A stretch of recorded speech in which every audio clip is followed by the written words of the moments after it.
bothered me was that I didn't know how to be a boy. One day, I looked at myself in the mirror and said, "You're 14 years old, and you're a faggot. What are you going to do with your life?" By that time, I was in Cardinal Hayes High School. There were 3,000 boys there. I had no protection anymore. No homeroom where I could be charming and funny with the tough guys so they fight in the battles for me. Like when I went to small schools.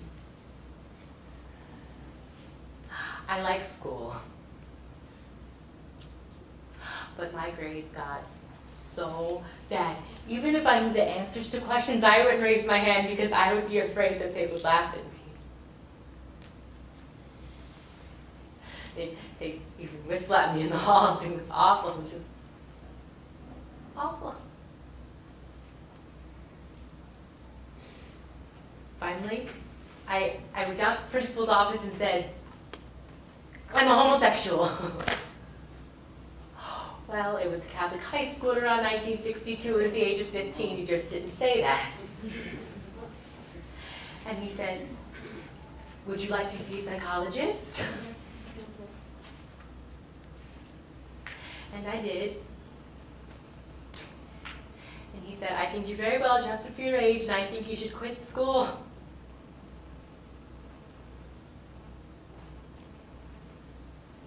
So I did. I didn't really want to.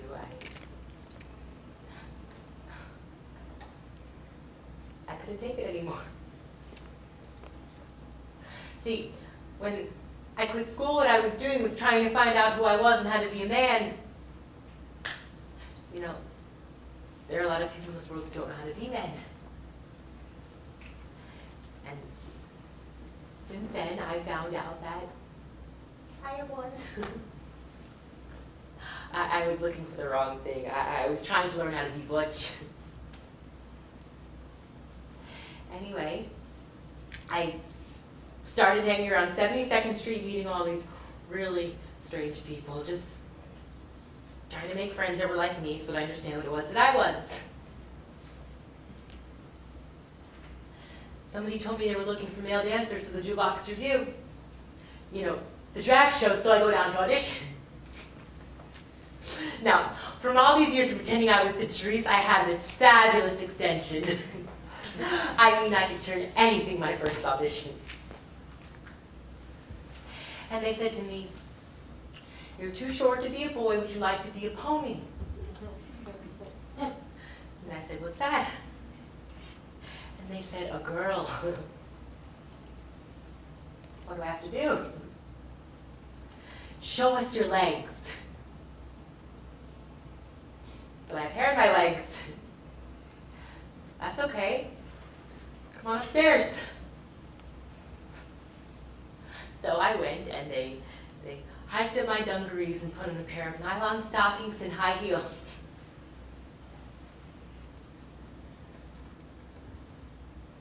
It was freaky.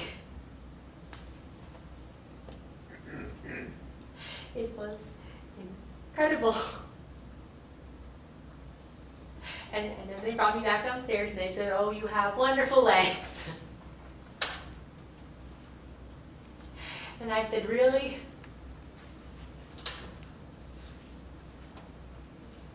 Terrific. It's so strange thinking about all this. It was a whole lifetime ago. I was just past 16. Anyway. Then there was this thing of me trying to hide from my parents. That was something. Because I had to buy all this stuff, like shoes to rehearse in, earrings, makeup, and I would hide it all, and my mother would find it. I told her there was this girl on the show, and she didn't want her mother to know what she was doing, and I was holding her stuff for her. She believed me. I was finally in show business. It was the asshole of show business, but it was a job. Nothing to brag about, I had friends. But after a while, it got so demeaning. Nobody at the jewel box had any dignity, and most of them were ashamed of themselves and considered themselves freaks. I don't know, I guess it was a lack of dignity that got to me, so I left. Well, I muddled around for a while. I worked as an office boy, a waiter, but without education, you can't get a good job, so when the jewel box called and asked if I'd come back, I went.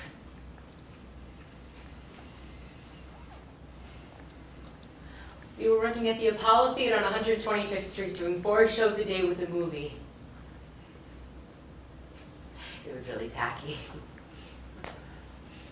The show was going to go to Chicago. My parents wanted to say goodbye, and they were going to bring my luggage to the theater after the show. Well, we were doing this Oriental number, and I looked like Adam A. Long. I had these 2 great big chrysanthemums on either side of my head and a huge headdress with gold balls hanging all over it.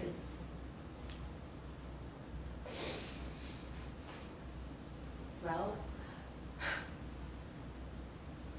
I was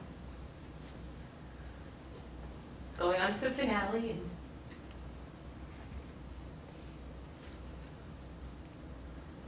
going down the stairs.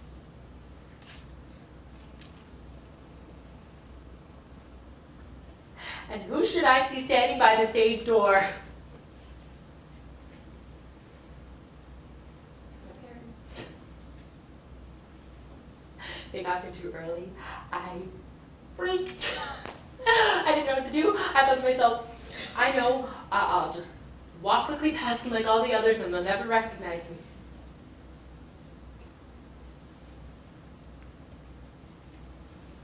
So I took a deep breath.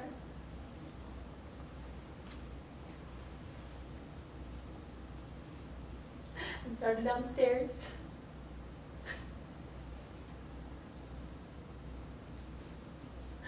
And just as I passed my mother, I heard her say, "Oh my God." Well, I died, but what could I do? I had to go to the finale, so I just kept going. After the show, I went back to my dressing room. And after I finished dressing and taking off my makeup, I went back downstairs.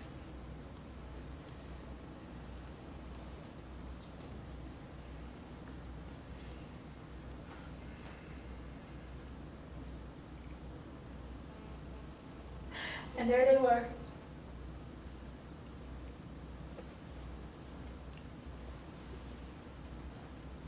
Standing in the middle of all these.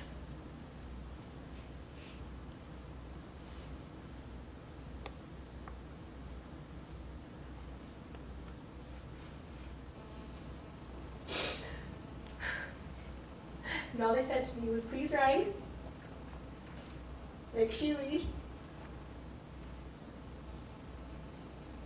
And take care of yourself." And just before I left, my father turned to the producer and said, "Take care of my son."